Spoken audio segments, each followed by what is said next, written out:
Hello everyone, I'm Ernest Schrader. And I'm Aaron Maddox. The federal government is conducting its largest ever search and rescue operation following the devastating Hurricane Ian. As of Sunday, 83 people in Florida have lost their lives and an additional 4 were killed in North Carolina. Hundreds of thousands are still without power and catastrophic floods continue to affect the areas hit by the storm. There has been an outpouring of support from the people around the country to help the communities affected by the hurricane. Some are worried that the climate change is leading to more destructive storms. Reporter Abby Dober has our story. Although Hurricane Ian's behavior seemed erratic, the storm followed an emerging pattern. Research shows that hurricanes are becoming more intense and it has to do with climate change. WREL meteorologist Brian Schrader describes what to expect. We are going to see wetter hurricanes that drop more water, slower moving hurricanes very likely, so that's going to make inland flooding worse. And also with sea level rise, that really causes problems along our coastline with hurricanes because it just exacerbates that storm surge, which is the number one killer, hurricane-related killer along the coast. So how do we prepare? Make sure you have a 3-day supply of clean water, non-perishable food, and a radio. Know where to take shelter in case you must evacuate. Schrader says you can do your part to reduce the effects of climate change. And you just need to increase your awareness of what your carbon footprint is and ways that you can offset it. This is about awareness and education and bringing that into the decisions you make in your everyday life. Hurricane season officially ends November 30th. You can never be too prepared, so make sure you have everything you need before the next storm. I'm Abby DeBoer for Campbell Now, Buies Creek. Thank you, Abby. Hurricane Ian is being blamed for an oil spill in Johnson County. The strong storm caused 2,000 gallons of kerosene oil to spill into the tributary of the Neuse River behind Clayton High School. Officials have not determined who was to blame for the oil spill, but some are looking at a local gas company. Last week, Ernest Strother interviewed the Big South Player of the Week, Melody Page. Here it is. Welcome back, Camels. I'm your host, Ernest Strother, and this is Iron Camels. Today I'm here with Big South Player of the Week, and she had a career-high 18 kills in her last game against Gardner-Webb, Melody Page, also known as Mel. Okay, how's it going? Good. I'm good. Just chilling. How are you? Good.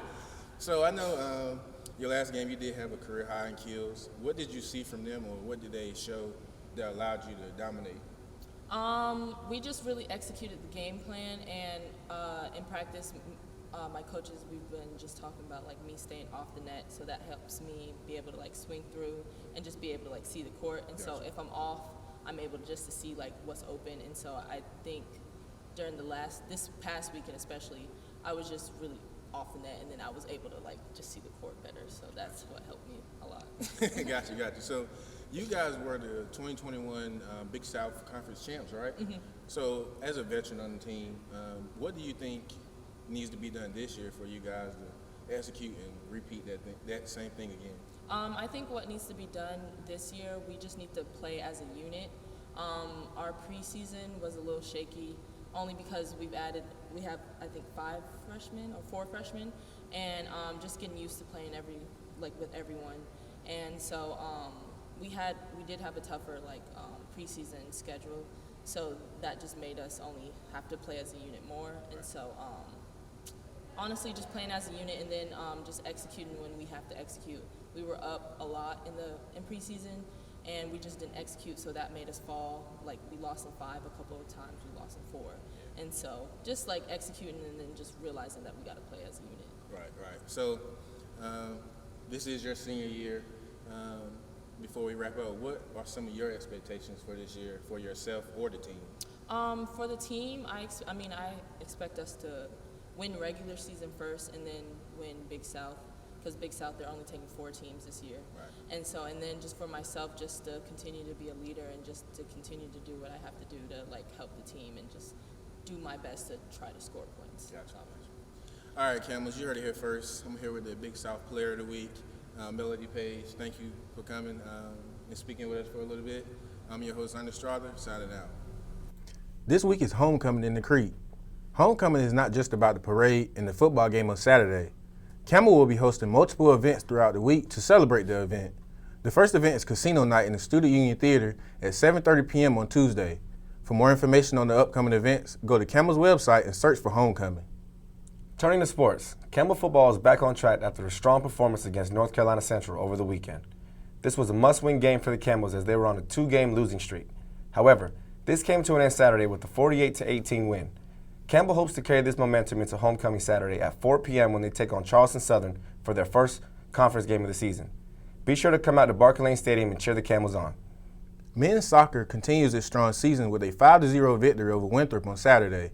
Campbell started the game off strong when Edu Rodriguez blocked a penalty kick in the 4th minute of the game, giving the team momentum to carry over on their opponent. This marks the 5th win of the season and their first in conference play. Their next game is Wednesday, October 8th against Longwood. Monthly payments for the fall semester are due this week by October 5th. These payments can be paid by the Bursar office on campus. They are responsible for accepting and processing tuition as well as any other fees regarding student finances. If you have any questions, email them at bursaroFfice@campbell.edu. This Tuesday, starting at 11, Campbell will be hosting the Eastern Carolina Career Alliance Internship Expo. If you are looking for an internship, this will be a great place to start. For more information, visit Campbell's website and look for calendar. Schools nationwide continue to suffer from staffing shortages. A national survey has revealed that more than half of the participating schools reported staffing shortages in August. 60% of those claim this issue has persisted since the beginning of the pandemic. The most common shortages were for special education and elementary school teachers. The United States Department of Education announced grants last Tuesday worth more than $60 million to help address the shortages. Music fans worldwide are mourning the loss of rapper Coolio. Last week, the rapper was found unresponsive and later pronounced dead in Los Angeles, California. Coolio is most famous for his song Gangsta Paradise, which has more than 1 billion views on YouTube. The tragic loss touched the lives of many, especially in his hometown of Compton, California. A North Carolina couple is enjoying a successful appearance on ABC's popular show, Shark Tank. Justine Teo and Adrian Zhang pitched their company to the judges on last Friday's episode. The company is called The Woobles and sells crochet kits that contain customized yarn, a crochet hook, beaded eyes, and an online tutorial.